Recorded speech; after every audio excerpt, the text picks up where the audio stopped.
Hello students, welcome to Shivaji Group of Institutions Online Classes of English. I am A.K. Dwivedi and today I am going to explain fourth part of chapter 3rd, that is Journey by Night. Okay, till third part you studied how Sher Singh faced difficulties while carrying his younger brother to Kalaghat hospital on the way, and finally he was able to reach Kalaghat hospital.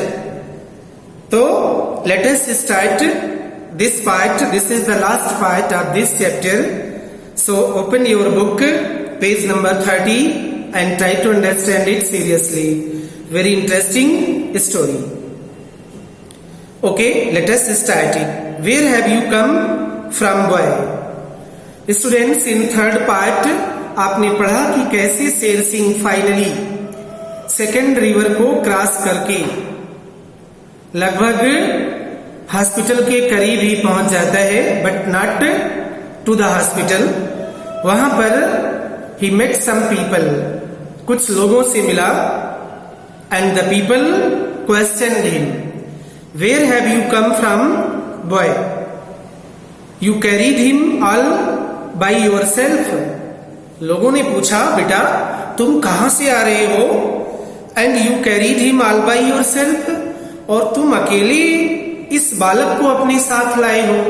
The people were extremely stunned to see Sher Singh, who was physically exhausted. He was looking extremely tired.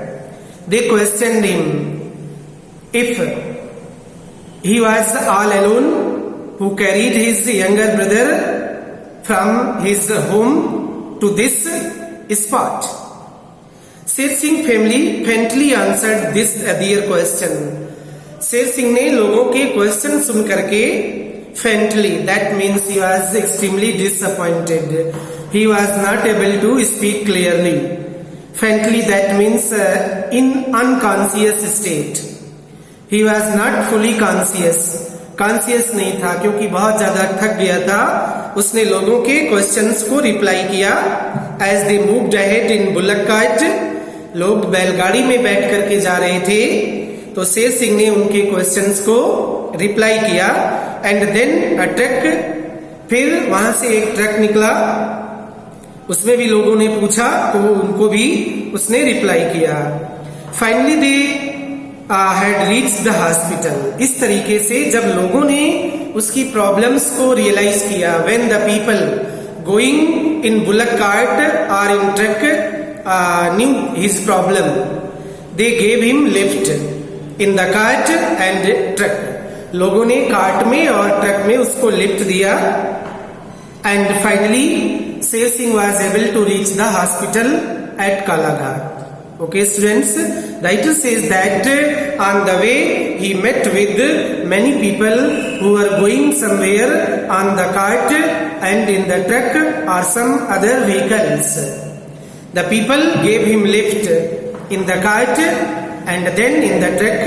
In this way finally he was able to reach the hospital at Kalaghat. He waited in the veranda as Kumar was taken into the hospital. When he reached to the hospital at Kalaghat, जब वो कालाघाट के hospital पहुंच गया तो Sher Singh had to wait outside in veranda. Sher Singh को वरांदे में wait करना पड़ा. and his brother Kumar was taken to the hospital by the doctor or medical staff. Tired from the journey, Sher Singh lost track of time. Tired from the journey, Sher Singh यात्रा से बहुत ज्यादा थका हुआ था. He was extremely tired. बहुत ज्यादा थक गया था. And lost track of time. That's why lost track of time was unaware that so much time had passed. He was not able to know that a long time had been passed. उसे समय का ज्ञान ही नहीं था. He didn't knew anything about the time. He didn't know anything about the time. उसे time के बारे में नहीं पता था. शेर सिंह बहादुर are you there? A startled Sher Singh jumped and replied to the doctor standing there. तभी क्या होता है, एक आवाज उसके कानों में गूंजती है. Just then a sound echoed in his ear.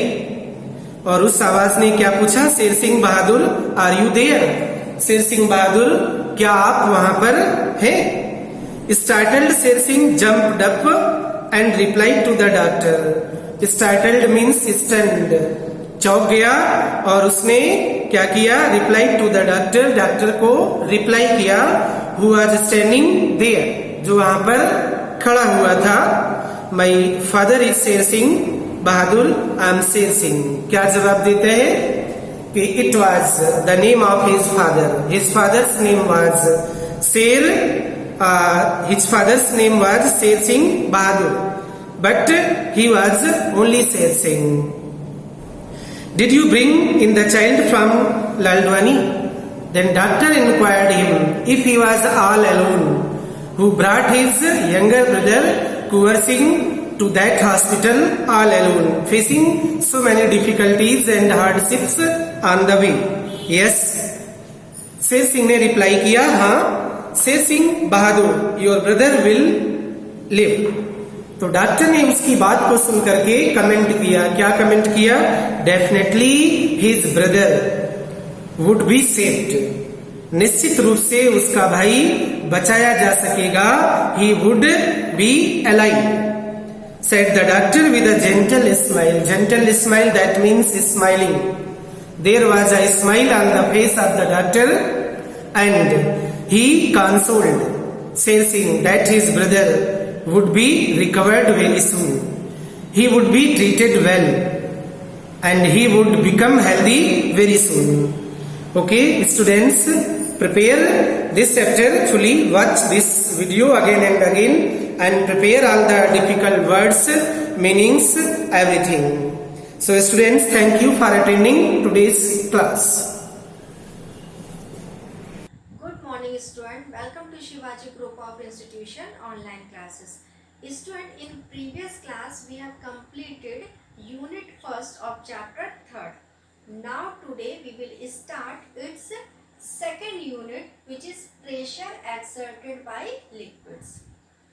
Student, in this unit we will discuss that the area of cross section of a liquid is likely to change with the change in shape of the vessel.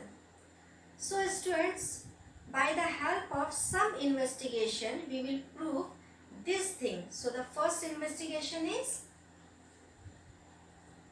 student, firstly we will take a glass tube of 3 centimeter in width and 10 centimeter in height or length, and the tube is open at both ends. Then we will tie one end of the tube with rubber membrane and hold the tube in vertical position. Then pour some water into it such that the half of the tube is filled with water, and then observe the bulk is produced in the rubber membrane.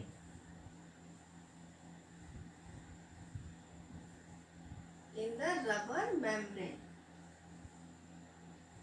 and again pour some more water such that the filled up to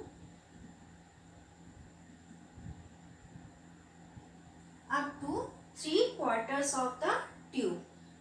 Then again observe the bulk is produced rubber membrane. Student, you will see the size of bulk will increase as compared to first condition. So we can say pressure pressure exerted by a liquid is directly proportional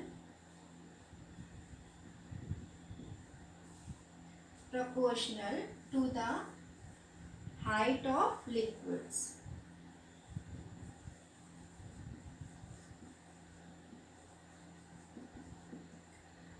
student means to say जैसे जैसे आप liquid की height को increase करोगे वैसे वैसे pressure भी rubber membrane में इंक्रीज होता जाएगा. Now second investigation which is related to pressure exerted by two different liquids.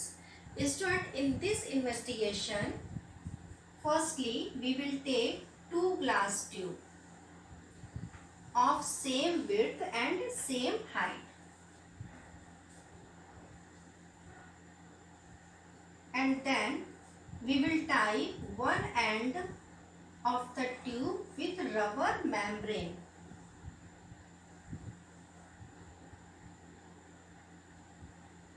And then hold the both tube in vertical position. After that we will pour 20 centimeter cube of water in one tube and 20 centimeter cube of kerosene oil in another tube. After that we will see that bulk produced in case of water is more than kerosene oil. Student, this thing happens because water is more dense than kerosene oil. So we can say pressure exerted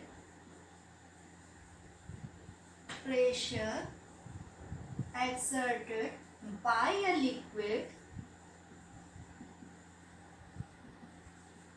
is directly proportional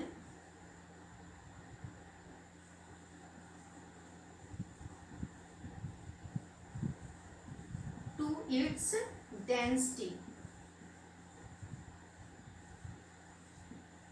So student, pressure exerted by a liquid is directly proportional to its density.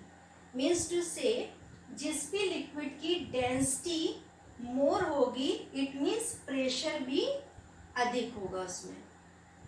So what is lateral pressure?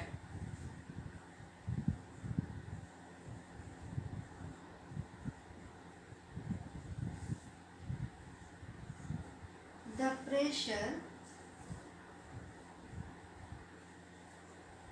exerted by the fluids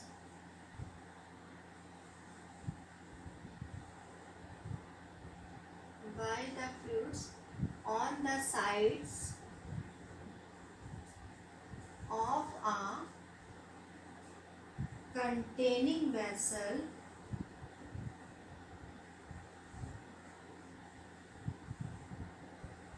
is called lateral pressure. So student, what is lateral pressure? The pressure exerted by the fluids on the sides of a containing vessel is called lateral pressure. Now investigation relating to lateral pressure. Student, firstly we will take a metallic cylinder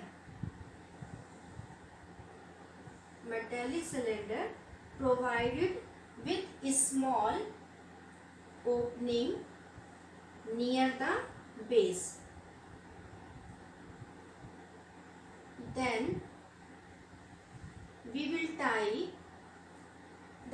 tie a rubber balloon to this opening. Now gradually pour some water in the cylinder. Student, you can see that with the increase in level of water, the balloon bulging is increasing. So we can say the more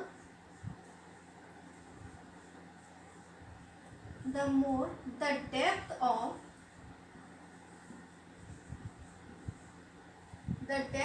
water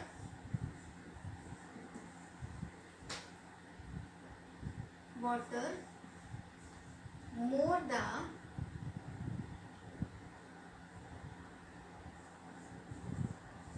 the more is the lateral pressure.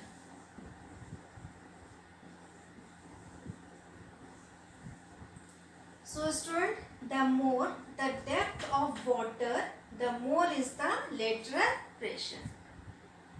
So student, what is Pascal's law? When pressure is applied to any part of an enclosed liquid, it is transmitted equally in all directions with undiminished force and acts at right angles to the surface of vessels. Student, suppose there is a vessel which is filled with liquid and it has 4 openings, and each opening is locked with wooden cork. Then when we apply a force on one of the cork, you will see that the pressure on enclosed liquid will be equally transmitted, in all direction of the vessels. So student, this is called Pascal's law. So student, today's class is over. Thank you.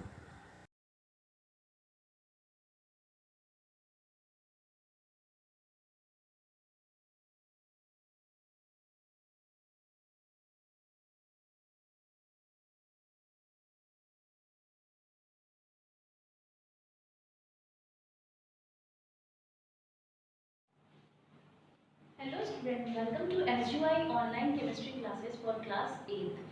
Student, present situation is very critical for us. So firstly, you should protect yourself. Okay, let's continue the chapter 3rd, that is the element, compound and mixture. Student, what is mixture? Mixture is the combination of two or more than two pure substances. In previous video, I was explaining you the whole classification of matter. Let's revise it. Matter is classified into 2 parts. What? Pure substance and impure substance. Impure substances are also known as mixture, and pure substances are classified into 2 parts, elements and compounds. Element is further divided into 3 parts, that is the metal, non-metal and radioactive element or inert gas. Okay. Mixture is divided into 2 parts, pure homogeneous mixture and heterogeneous mixture. What is the difference between the homogeneous mixture and heterogeneous mixture, and how we prepared mixture? When 2 or more than 2 pure substance mixed together. Okay, हम 2 या 2 से ज़्यादा pure substance को ऐसे ही मिला दें आपस में. बस आपको याद क्या करना होगा, remember one thing, that component जिनको हम मिला रहे हैं, they do not react to each other. उनको एक दूसरे से कोई भी केमिकल रिएक्शन नहीं करनी होगी. तो जब हम प्योर सब्सटेंसेस को मिलाते हैं, for example water is a pure substance and salt is a pure substance, and when we mix to each other, they do not react chemically. वो कोई केमिकल रिएक्शन परफॉर्म नहीं करते हैं, तो उसको हम बोलेंगे mixture of salt and water. okay, but the presence of salt we can't visually identify in that sample. उस सैंपल में हम सॉल्ट की प्रेजेंस को आंखों से देख के पहचान नहीं पाएंगे. That kind of mixture is known as homogeneous mixture.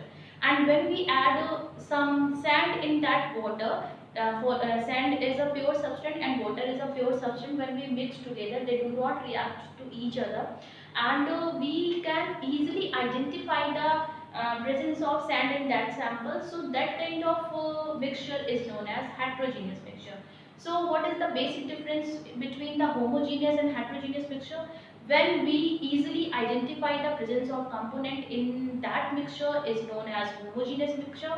Easily identify कर लेंगे तो heterogeneous mixture, और easily when we can't easily identify the presence of component in that mixture, that is known as homogeneous mixture. Okay, जब हमें साफ साफ पता चल जाए कि इस मिक्सचर में, जैसे for example, another example is when we add some drops of oil in a glass of water, so we can easily identify the presence of oil in that water.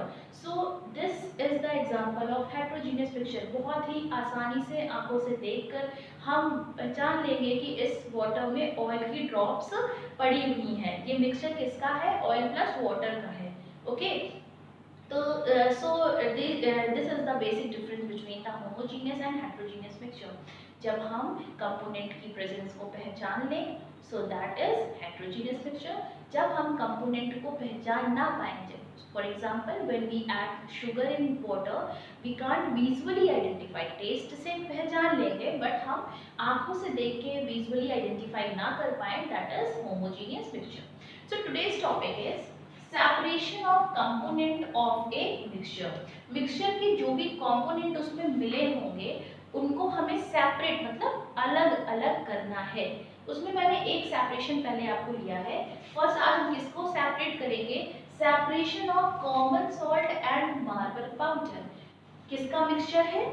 Common salt का and marble powder को मिला दिया है. What is the formula of common salt? सबको पता होना चाहिए. Common salt का फॉर्मूला होता है NaCl. And what is the formula of marble salt? इसका फॉर्मूला होता है CaCO3. इसका केमिकल नेम होता है कैल्शियम कार्बोनेट. ओके, और जनरल नेम क्या होता है? Marble powder. इसका फॉर्मूला क्या है? CaCO3.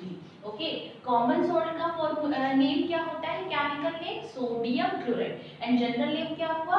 Common salt. और फॉर्मूला क्या हुआ? NaCl. ओके, मैंने आपको क्या बताया था? प्योर सब्सटेंस क्या होते हैं? A substance which have own formula, जिनका खुद का कोई फॉर्मूला होता है एंड फिक्स्ड कॉम्पोजिशन, उनका एक फिक्स्ड प्रोपोर्शन, फिक्स्ड कॉम्पोजिशन होता है, वो प्योर सब्सटेंस होते हैं. Okay, marble powder have formula that is CaCO3. Common salt also have formula that is NaCl, and when we add two or more than two pure substance to as a result formation of mixture. Okay, तो यहाँ पे दो pure substance लिए थे हमने, marble powder and common salt, दोनों को मिला दिया, क्या बन गया? mixture. Okay, अब ये भी हमें पता होना चाहिए common salt and marble powder they do not react with each other. mixture का कैरेक्टरिस्टिक होता है बच्चों कि जो भी पहले कंपोनेंट मिक्स किए हैं उनमें आपस में रिएक्शन नहीं होनी चाहिए. क्या रीजन है? अगर उनमें रिएक्शन हो जाएगी तो कुछ नया प्रोडक्ट बन जाएगा, और उस नए केमिकली रिएक्शन होगी तो उस प्रोडक्ट का कोई फॉर्मूला होगा, और फॉर्मूला अगर होगा तो वो प्योर सब्सटेंस की कैटेगरी में आएगा. ओके, एंड मिक्सचर का कोई भी फॉर्मूला नहीं होता है, इसका कोई भी फिक्स्ड प्रोपोर्शन, फिक्स्ड कॉम्पोजिशन नहीं होता है. तो आज हम लोग क्या करने वाले हैं? Separation of common salt and marble powder. ये एक मिक्सचर है. किसका मिक्सचर है? Common salt and marble powder. अब बच्चों कैसे इसको सेपरेट करेंगे? This separation is based on the solubility of water. कैसे? जो कॉमन सॉल्ट होता है दैट इज NaCl, ये वाटर में सॉल्युबल होता है. सब जानते हैं, सबके घर में सॉल्ट है, वो आप डिसॉल्व करके देख लेंगे, वाटर में डिसॉल्व होता है. बट जो marble powder that is CaCO3 calcium carbonate होता है, वो वाटर में डिसॉल्व नहीं होता है. तो सबसे पहले हम क्या लेंगे? हमको मिक्सचर मिल गया, उसमें हमने एक प्रॉपर अमाउंट में वाटर को ऐड कर लिया और उसको मैंने डिसॉल्व कर लिया. तो जो मिक्सचर था, मिक्सचर में क्या कंटेंट था? मिक्सचर जो था, mixture is equal to NaCl plus CaCO3. इसमें हमने क्या ऐड कर दिया, इसमें हमने वाटर को डाल दिया। Okay, NaCl is soluble in water. NaCl जो था वो कैसा था, सोल्यूबल था, but calcium carbonate that is marble powder is insoluble in water, और वो कैसा था, CaCO3 कैसा था, इनसोल्यूबल इन वाटर था। ओके, सपोज मैंने ये बीकर लिया, मैंने इसमें मिक्सचर डाला, ये मिक्सचर हो गया बच्चों। ये मिक्सचर किसका है, NaCl प्लस CaCO3। अब मैंने इसमें क्या ऐड कर दिया, वाटर ऐड कर दिया। ओके, वाटर ऐड करने के बाद क्या हो जाएगा, बिकॉज हमको पता है NaCl is dissolve in water, so इस वाटर में क्या डिसॉल्व हो जाएगा, NaCl, और जो अनडिसॉल्व रहेगा, जो इनसोल्यूबल रहेगा, वो सिर्फ क्या रहेगा, CaCO3, और ये वाटर के साथ क्या आ जाएगा सोल्यूबल फॉर्म में, NaCl। I hope you understand. हमने जो मिक्सचर लिया था, मिक्सचर था NaCl and CaCO3, mixture of common salt and calcium marble powder, that is calcium carbonate। इसमें NaCl is soluble in water whereas calcium carbonate is insoluble in water। इसको हमने एक beaker में कैरी किया, ऊपर से वाटर ऐड कर दिया। वाटर ऐड करने के बाद NaCl तो soluble हो जाएगा whereas calcium carbonate is insoluble and shut down in a beaker. वो बीकर में क्या है, बैठ जाएगा, या मे भी पूरा यूनिफॉर्म रहेगा बट इनसोल्यूबल इन नेचर रहेगा। नेक्स्ट हम इसको फिल्टर कर लेंगे। Filter paper is a paper, जैसे हम लोग घर में सीप यूज करते हैं टी लीव्स को अलग करने के लिए फ्रॉम टी, उसको हम छान करके अलग कर लेते हैं, वैसे ही लैब में केमिस्ट्री में फिल्टर पेपर होता है बच्चों। Some pores are there in that paper. Okay, so filter paper का यूज कर लेंगे। अब हम इसको क्या करेंगे, जो फिल्टर पेपर में से पास कराएंगे, इस तरीके से कोई फिल्टर पेपर होगा, इसमें आपके पोर्स होते हैं और ये पोर्स बहुत छोटे होते हैं। इन पोर्स में से कैल्शियम कार्बोनेट पास होके नहीं जा पाएगा, whereas water and NaCl, because NaCl तो डिसॉल्व फॉर्म में है, सो वो आपका नीचे कलेक्ट हो जाएगा। यहाँ पे क्या आ जाएगा, water plus NaCl, whereas filter paper पे क्या रिमेन हो जाएगा, जैसे ही हम इसको पूरा इसमें डालेंगे, इस मिक्सचर को इस फिल्टर पेपर से पास कराएंगे, तो वाटर और NaCl इससे गिरता हुआ, पास होता हुआ नीचे कलेक्ट कर लेंगे, और इस फिल्टर पेपर के ऊपर क्या रह जाएगा रिमेनिंग, कैल्शियम कार्बोनेट। सो अभी तक जो मिक्सचर था, मिक्सचर किसका, mixture of NaCl and calcium carbonate, उसको हमने वाटर डाल करके डिसॉल्व कर दिया। अब हमें रिकवरी करनी है बच्चों, क्योंकि सेपरेशन में हमको उसी फॉर्म में कंपोनेंट अपने चाहिए जिस फॉर्म में हमने उसको मिक्स किया था। तो सेपरेशन कैसे करेंगे, देखो कैल्शियम कार्बोनेट तो सेपरेट हो गया फिल्टर पेपर के ऊपर, लेकिन ये वेट होगा, लेकिन जब हमने मिक्सचर बनाया था तो ये ड्राई था। इसको हम लिटिल थोड़ा जेंटल हीट करेंगे। जेंटल हीट मीन्स हम इसको ब्लोअर से ड्राई कर देंगे, इसका जो भी इसका मॉइस्चर है उसको हम क्या कर देंगे, स्केप आउट कर देंगे, वो वेपोरेट हो जाएगा। जब इसका मॉइस्चर वेपोराइज हो जाएगा, it converted into their dry form. अभी तो ये क्या कैसा है, वेट फॉर्म है, बिकॉज इसमें मिला हुआ था। तो जैसे ही फिल्टर पेपर में से पास कराया, ये कैसा था, वेट था, इसके अंदर क्या प्रेजेंस था, मॉइस्चर प्रेजेंट था। लेकिन जैसे ही इसको हमने ड्राई किया, ब्लोअर से ड्राई कर दो, सनलाइट में रख दीजिए, तो वाटर इसके अंदर का क्या हो जाएगा, इवोपरेट हो जाएगा, चला जाएगा, स्केप आउट, बाहर चला जाएगा, और ये किस फॉर्म में हमको मिल जाएगा, ड्राई। इसको क्या बोलते हैं, रिकवरी ऑफ कंपोनेंट। रिकवरी मतलब मुझे वो वापस कंपोनेंट चाहिए। तो कैल्शियम कार्बोनेट रिकवर हो गया। व्हाट अबाउट NaCl, जो कि अभी किसके साथ मिक्स है, वाटर के साथ मिक्स है। तो इसको हम क्या करेंगे, हीट करा दें, या फिर हम सनलाइट में रख दें, क्योंकि हमको पता है NaCl वेपोराइज नहीं होता है।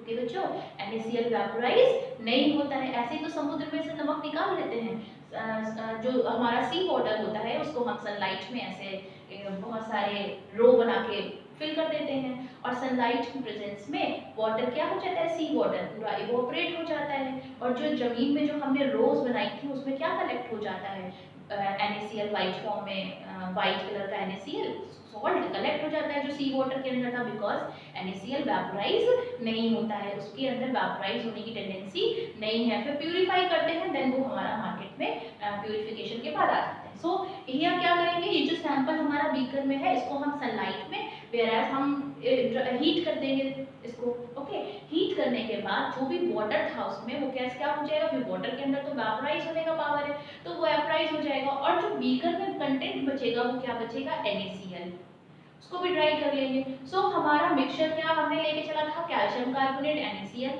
उसमें हमने क्या डाला, वाटर डाला। क्यों डाला, because one of the component is soluble in water. जब दो कंपोनेंट में एक कंपोनेंट वाटर में सोल्यूबल है दूसरा नहीं है तो ये टेक्निक हम यूज कर सकते हैं। सपोज अगर हमारे पास दोनों ऐसा कंपोनेंट होता जो वाटर में सोल्यूबल होता तब ये टेक्निक हम यूज नहीं करते, उसके लिए हम कुछ और करते। Okay, next technique next lecture में बात करेंगे।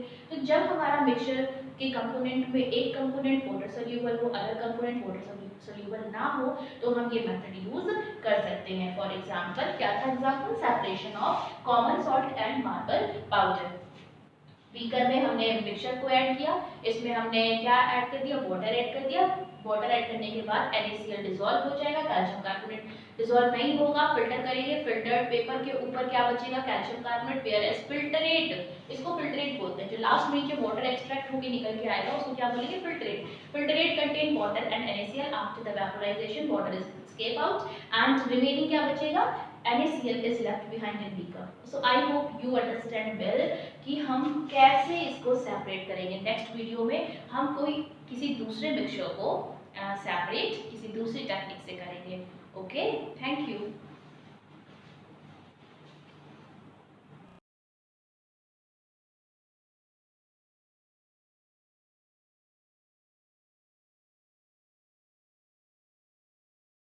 स्वागतम, मैं रेणु लता पांडे, संस्कृत शिक्षिका, शिवाजी ग्रुप ऑफ इंस्टीट्यूशंस। बच्चों, आज चैप्टर 3 स्टार्ट करने के पहले मैं कुछ बातें आपसे करना चाहती हूँ। बच्चों, पढ़ाई के साथ साथ आपको अपने संस्कार भी विकसित करने हैं। आपको संस्कारित बनना है तो कुछ बातों को अप्लाई करना होगा। इसी संदर्भ में मैं आपको संस्कृत की एक सूक्ति सुना रही हूँ। विद्या ददाति विनय, विद्या विनय देती है। इसका अर्थ ये है कि आप जो विद्या प्राप्त कर रहे हैं, आप विद्वान बनने जा रहे हैं, आप शिक्षित बनने जा रहे हैं, तो इसके साथ साथ आपके अंदर विनयशीलता भी होनी चाहिए। वही व्यक्ति वास्तव में विद्वान है जो विनयशील है। इसलिए इस गुण को अपने अंदर विकसित करें। अब आइए स्टार्ट करते हैं चैप्टर 3 स्वास्थ्य नियम की एक्सरसाइज, अनुशीलन। एक्सरसाइज है, ये मौखिक है बच्चों। उचित पद से विधिलिंग लकार का रूप पूरा कीजिए। तो जहां पर रिक्त स्थान है, मैंने वो वर्ड्स रिक्त स्थान वाले ही वर्ड्स यहाँ पर लिखे हुए हैं, और ऑलरेडी जो वर्ड लिखा हुआ है वहां मैंने सिर्फ लाइन कर दी है।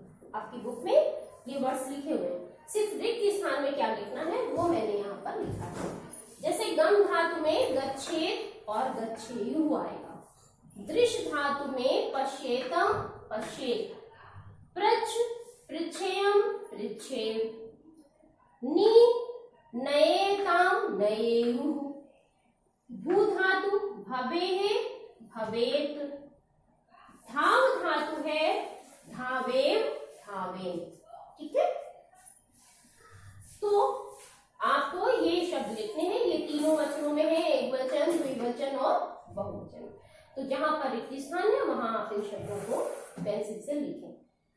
नेक्स्ट एक्सरसाइज लिखितम अब स्टार्ट होती है यहाँ से। उचित विकल्प से उत्तर दीजिए। तो जो बच्चों जहां पर रिक्त स्थान है आपकी बुक में, वहां पर ये उचित विकल्प वाला शब्द लिखना है। ठीक है, सिर्फ शब्द लिखना है। पितामहेन यहाँ पर होगा, 2 नंबर में चरकः आएगा, 3 नंबर में पर्युषितम शब्द आएगा, 4th नंबर में संध्या काले शब्द आएगा, और 5th नंबर में ईश्वरम शब्द आएगा। ठीक है, जो जहां पर उत्तर के लिए रिक्त स्थान छोड़ा गया है वहां पर आप इन शब्दों को लिखेंगे। तो इस तरह से ये लिखितम की जो एक्सरसाइज है ये कंप्लीट हुई है बच्चों। अब एक्सरसाइज नंबर 2 हम आपको कराते हैं। ये एक्सरसाइज नंबर 1, ओके। ये एक्सरसाइज नंबर 2 अब हम स्टार्ट करेंगे, जिसमें कि प्रश्नोत्तर है, ओके। हाँ बच्चों, एक्सरसाइज नंबर 3 है, पूर्ण वाक्य में प्रश्नों के उत्तर दीजिए। ये है एक्सरसाइज नंबर 3, पूर्ण वाक्य में प्रश्नों के उत्तर दीजिए। ये प्रश्नोत्तर आपको अपनी नोटबुक में भी लिखने हैं, अर्थ लिखना है और प्रश्नोत्तर लिखने हैं। पहला प्रश्न है, प्रातः काले भ्रमणेन का लाभ। इसका उत्तर है, प्रातः काले भ्रमणेन शरीरम स्वस्थं भवति, बुद्धि च अपि निर्मला भवति। अगला है क्वेश्चन, महर्षि चरकः किम नाम ग्रंथम अलिखत। इसका उत्तर है, महर्षि चरकः चरक संहिता नाम ग्रंथम अलिखत। अगला है, कीदृशान पदार्थान न खाते। तो इसका उत्तर है, कटून तिक्तान पदार्थान न खाते। अगला है प्रश्न, यदि वयम स्वास्थ्य नियमान पालयेम तर्हि कीदृशा भवेम। इसका उत्तर होगा बच्चों, यदि वयम स्वास्थ्य नियमान पालयेम तर्हि मीन्स तो वयम स्वस्था भवेम, दीर्घ आयु च प्राप्नुयाम। ठीक है। लास्ट है, वयम शय्याम कदा त्यजेम। इसका उत्तर होगा, वयम शय्याम सूर्योदयात् प्राक् त्यजेम। तो इस तरह से ये पूर्ण वाक्य में प्रश्नोत्तर पूर्ण हो चुके हैं। अब मैं आपको एक्सरसाइज नंबर 4 कराती हूँ।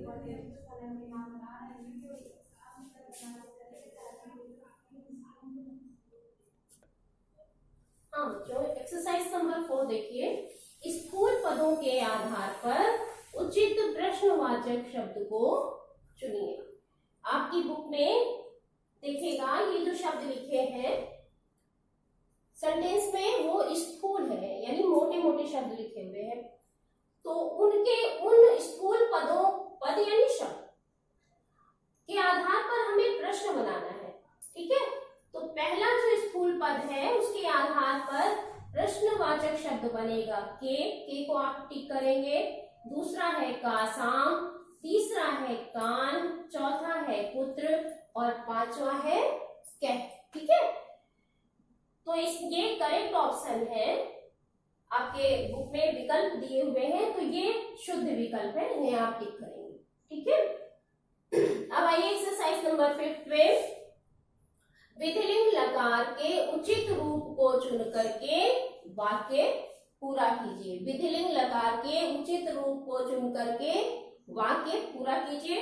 इसमें भी कई शब्द दिए हुए हैं, कई ऑप्शन दिए हैं। उसमें से जो करेक्ट ऑप्शन है वो पहले नंबर का है स्मरेत, दूसरा है नमेयम, तीसरा है लिखेयुः, चौथा है त्रोटेताम, पांचवा है कुर्याम और छठा है वदेतम। तो ये करेक्ट ऑप्शन है इस एक्सरसाइज के, जो मैंने यहाँ पर लिखे हैं, इन्हें आप टिक कर दें। ओके। अब आइए एक्सरसाइज नंबर 6 पर, वाक्य को निर्दिष्ट वचन में बदलिए। निर्दिष्ट यानी जैसा आपको निर्देश दिया जा रहा है, तो उस निर्देश के अनुसार मैंने ये वाक्य, यहाँ 6 वाक्य लिखे हैं, इन्हें सुने। अहम मधुराणि फलानि खादेयम, ये पहला वाक्य है। दूसरा है यूयं गुरूणाम आज्ञां पालयेत्। तीसरा है छात्राः क्रीडा क्षेत्रं गत्वा क्रीडेयुः। तौ सर्वदा प्रातः काले व्यायामं कुर्याताम्। अहम स्वदेशं सर्वदा शत्रुभ्यः रक्षेयम्। और लास्ट है युवां गुरून् प्रश्नान् प्रक्षेपम्। ठीक है। तो इस तरह से ये वाक्य आप अपनी बुक में पेंसिल से लिखेंगे। अब लास्ट एक्सरसाइज है बच्चों, एक्सरसाइज नंबर 7। गद्यांश को पढ़ करके उससे रिलेटेड जो भी क्वेश्चंस हैं उन्हें आपको सॉल्व करना है।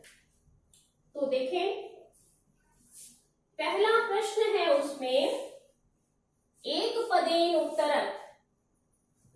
एक पदेन यानी एक पद में पद में उत्तर दीजिए। ठीक है, तो देखिए पहला प्रश्न है एक पदेन में, एक्सरसाइज नंबर 7। अनुच्छेद के आधार पर, अनुच्छेद यानी पैराग्राफ, आधार पर प्रश्नों के उत्तर दीजिए।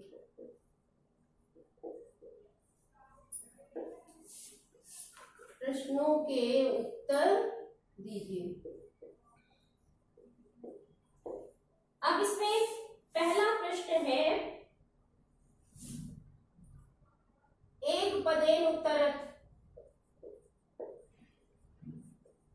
यानी एक पद में उत्तर देना। पहला है कह सेनाओपाविषेक, तो पहले का करेक्ट ऑप्शन या रिक्त स्थान लिखेंगे दुष्टयु। ठीक है, और दूसरा इसी का दूसरा है कदा व्यायाम कुर्यात्, तो आप लिखेंगे संध्या काले। ठीक है, ये अब दूसरा है पूर्ण वाक्येन उत्तरत, पूर्ण वाक्येन उत्तरत यानी पूर्ण वाक्य में उत्तर देना है। कीदृशान पदार्थान न खादेत्, कीदृशान पदार्थान न खादेत्, तो इसका आंसर लिखेंगे कटून, तिक्तान पदार्थान ना खादेत्। ठीक है, ये प्रश्न है और ये उत्तर। अब है भाषिक कार्य,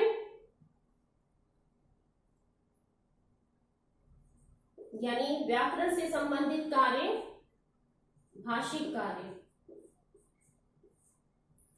असत्यम शब्द से, असत्यम कस्य शब्द से अर्थात, तो पहले में आप टिक करेंगे अनृतम, विकल्प दिया हुआ है, इसको टिक करेंगे आप। ठीक है, दूसरा है भूत्वा पदे का प्रत्यय, उसमें कत्वा शब्द को आप टिक करेंगे।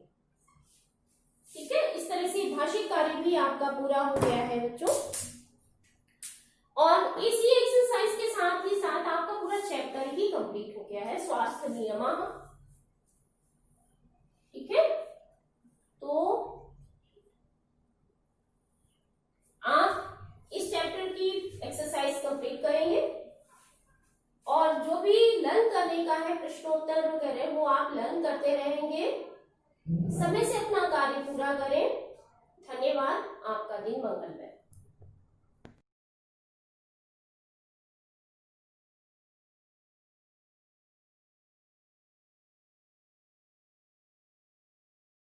Class, welcome to you Shivaji Group of Institutions online classes. Students, I hope you are also happy and healthy. Now students, today I will explain you chapter first in history, but before I want to say that how can we live a happy and healthy life. Yeah, how can we live a successful life? So a good thought it says by APJ Abdul Kalam कि don't read successful stories, and you don't read successful stories, you will read only a failure stories. You will get more ideas. You will get some ideas to get success.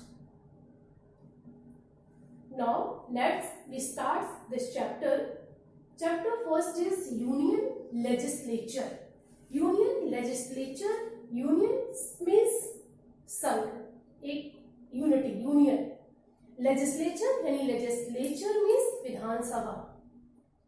Now students will discuss how many topics of this chapter. So today I will discuss only two topics of this chapter. First parliament and second Lok Sabha. Now students, union legislature यानी विधान सभा के according we know कि government of India works through it's three organ. यानी government of India यानी जो भी हमारे India की government है वर्क्स थ्रू थ्री ऑर्गन या थ्री मेन ऑर्गन। माने थ्री मेन ऑर्गन्स होते हैं जिसके थ्रू गवर्नमेंट हैज वर्क, माने गवर्नमेंट काम करती है। नाउ स्टूडेंट्स, वर्क फर्स्ट यानी first is called legislature, first is called legislature and second is called executive and third is called judiciary. It means कि government of India या India government has work with three organs. Number first legislature. Legislature means in Hindi we also call legislature यानी Vidhan Sabha, executive यानी कार्यपालिका, and number third judiciary which means न्यायपालिका. We also explain legislature. What means legislature? तो legislature makes law, माने legislatures यानी legislature क्या करता है, मेक्स लॉ, कानून बनाता है। एक्जीक्यूटिव इन्फोर्स लॉ, एक्जीक्यूटिव क्या करता है, इन्फोर्स लॉ, माने इन लॉ को इन्फोर्स करता है। The judiciary interprets the laws, माने जुडिशरी माने जो न्यायपालिका है, इंटरप्रेट्स द लॉ माने इन लॉज को इंटरप्रेट्स करता है। And safeguard the constitutions, and safeguard the constitutions, पर जो हमारे कॉन्स्टिट्यूशंस को सेफगार्ड यानी सुरक्षित रखता है। नाउ स्टूडेंट्स, आई होप कि यू हैव आल्सो यानी यू हैव अंडरस्टैंड कि how government of India work. Government of India has three organs या three main organs, legislature, executive and judiciary. Judiciary makes law, माने judiciary क्या करती है, makes law, कानून बनाती है। Executive enforce law, executive enforce law माने एक्जीक्यूटिव लॉज को इन्फोर्स करती है। And judiciary interprets the law and safeguard the constitutions, माने जो हमारे कॉन्स्टिट्यूशन यानी संविधान को सुरक्षित रखती है। यानी legislature makes law, executive enforce law and judiciary यानी judiciary interprets the law and safeguard our constitutions.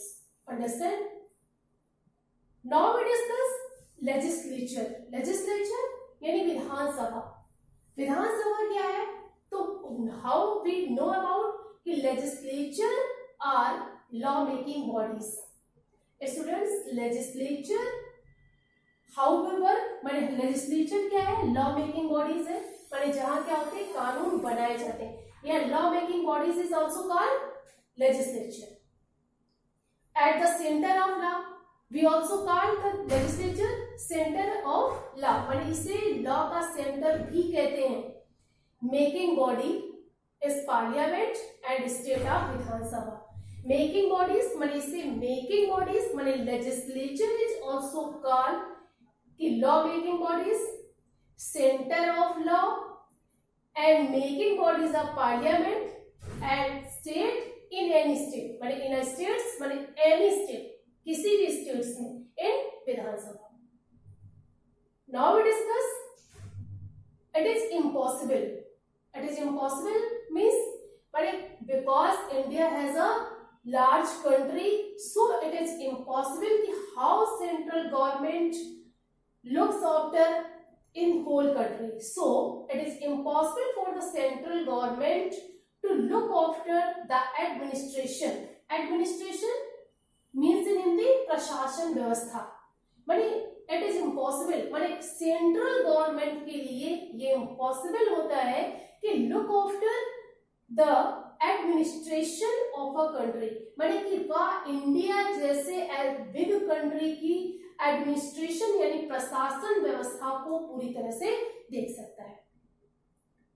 So it divided into three parts, माने so it माने इसे divided into 3 parts माने 3 parts में divided होता है, यानी the work of central government and state government has divided into 3 parts, which is first union list. Union list means माने union list का मतलब होता है फर्स्ट कि only union legislated माने only union legislature is power in union list, माने union list में केवल यूनियन लेजिस्लेचर को ही पावर होता है, दैट ही वर्क्स.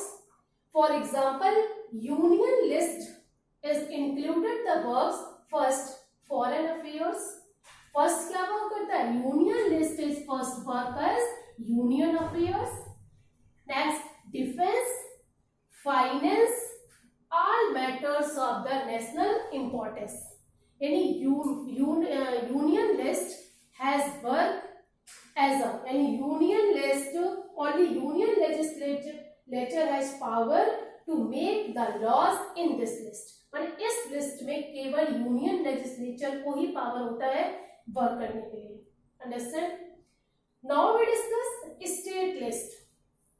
स्टेट लिस्ट यानी at state list is included many works. For example, state administration माने स्टेट लिस्ट में फॉर एग्जाम्पल कई ऐसे वर्क्स होते हैं जो स्टेट लिस्ट में इंक्लूड होते हैं.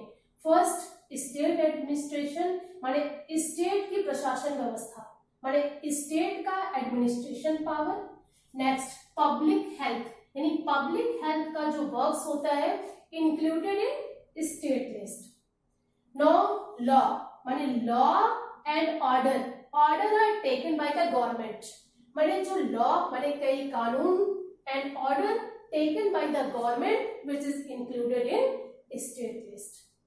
Understand students? Now we discuss third concurrent list.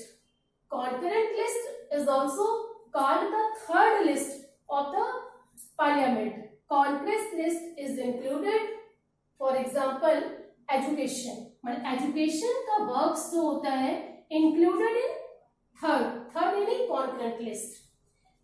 Education, forest, trade यानी ट्रेड यूनियंस माने जो भी हमारा व्यापारिक संघ होता है trade unions, and education etcetera many works. I hope all students have understand कि द वर्क्स है डिवाइडेड यानी central government to look after, it is impossible to central government is look after all the administration power of the country, so it divided into 3 parts. First in union list, and second state list, and third is concurrent list. Let's students, we have discussed about 3 states: union states, state list, union list, state list and concurrent list. So both of these can make laws. Both of these state government and central government make यानी can make laws on subject in this list. माने इस list पर above list in this list पर इस list पर can make laws on subject on any subject माने इन subject पर वो क्या है लॉस यानी कानून बना सकते हैं. But in case of conflict यानी जब कॉन्फ्लिक्ट माने किसी भी संघर्ष का टाइम आता है तो सेंट्रल लॉ शैल प्रिवेल माने जो सेंट्रल के लॉज होते हैं शैल प्रिवेल माने उन्हें ही प्रबल रूप से माना जाता है या वे ही अप्लाई होते हैं.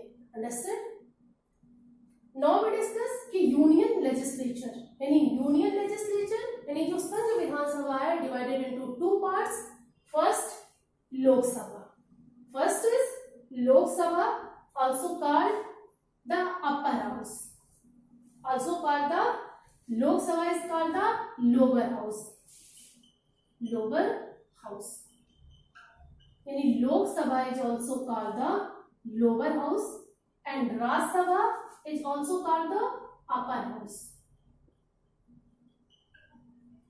Understand? यानी union legislature legislature has divided into two parts. First, Lok Sabha, it's also called the lower house. Second, Raj Sabha is also called the upper house. Lower house is also called the House of People. House of People. House of People. And second it means Raj Sabha is also called the upper house. Yani council of states. Council of states. So now we discuss union legislature. Yani union legislature has divided into two parts. It means Lok Sabha and second Raj Sabha. Raj Sabha and Lok Sabha is also called lower house and Raj Sabha is also called upper house. It is called House of People and it is called the Council of States. Understand? Now we discuss Parliament. What means Parliament? Parliament से क्या मतलब है? तो Parliament consists of President. Parliament में क्या होता है? President भी consist होता है. यानी Parliament consists of President. माने Parliament में President भी consist होता है and the two houses of Parliament. माने Parliament के दोनों houses, both houses यानी लोक सभा एंड राज्यसभा. यानी parliaments included three parts, president, both houses यानी Lok Sabha and Rajya Sabha. Lok Sabha and Rajya Sabha they also known as the lower house and upper house. अब मैंने ऊपर अभी आपको बताया कि they also known as lower house and upper house of the parliament because we have two houses. Because in parliament we have two houses, this system is referred as the bicameral legislature. Bicameral means in Hindi कि दो यानी double यानी bicameral means दो खाने का legislature माने जिसे दो चीजों से मिलाकर बनाते हैं. That means Lok Sabha and Rajya Sabha. Now students, today I have discussed about union legislature, parliament. Tomorrow in the next video I have discussed about the other topic of this chapters. Thank you for attending this class.